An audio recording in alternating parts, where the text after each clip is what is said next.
जब कोई ब्रज नहीं जा पाता है, ठाकुर जी के धाम में बहुत दिनों तक कोई प्रेमी भक्त नहीं पहुंच पाता है, तो वो और प्रेमियों से यही कहता है, अगर जाना कोई जाए जो वृंदावन, अगर जाना तो मेरी इतनी सी ये प्रार्थना मेरे गोविंद को भी सुना देना।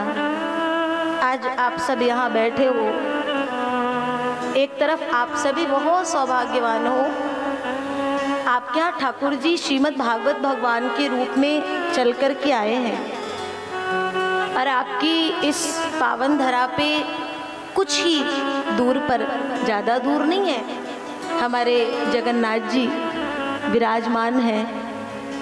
यहीं बैठे बैठे भगवान के पास अपनी वो प्रार्थना, वो विनती भाव समुद्र में डूब करके ठाकुर जी को सुनाइए।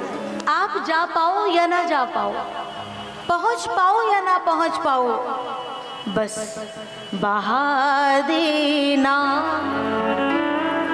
स्वार्थ में पड़ करके जगत के प्रपंचों को पूर्ण करने के लिए हम कई बार ठाकुर के आगे रोते हैं,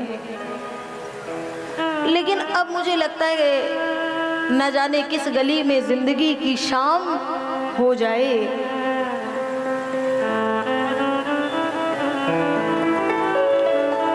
तो अब ठाकुर के आगे जाकर के दुनिया को मांगने के लिए मत रोको। हमारे मन की और हमारे जीवन की जितनी इच्छाएं हैं वो सतत बढ़ती जाएंगी, कभी पूरी नहीं हो सकती प्यारे।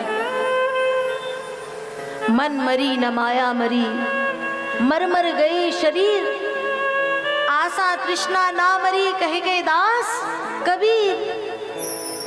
ये इच्छाएं जितनी पूरी होंगी, और यहाँ तुम्हें कोई किसी बात का प्रमाण पत्र देने वाला नहीं है। जब इस जगत से हम प्रपंचों में लपेट करके जाएंगे ना,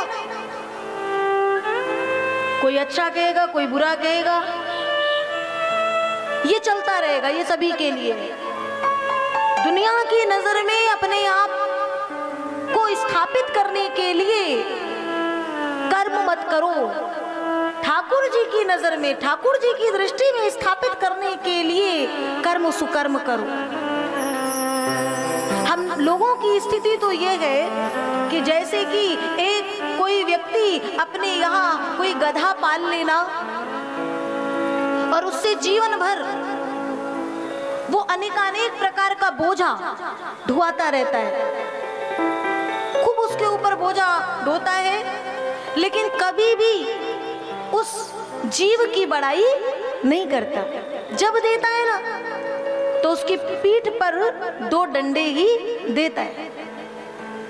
हम सब भी वैसे ही दुनिया भर के प्रपंचों का बोझ हमारे ऊपर दिया जाता है, और हम बड़े सहर्ष उसे स्वीकार करते जाते हैं और सोचते हैं हम कभी तो अपने परिवार की दृष्टि में, समाज की दृष्टि में, मित्र दोस्तों की दृष्टि में अच्छे बन जाएंगे। लेकिन नहीं, यहाँ से जब आपको मिलेंगे व्यर्थ की बातों के, टीका टिप्पणी के वो डंडे ही मिलेंगे।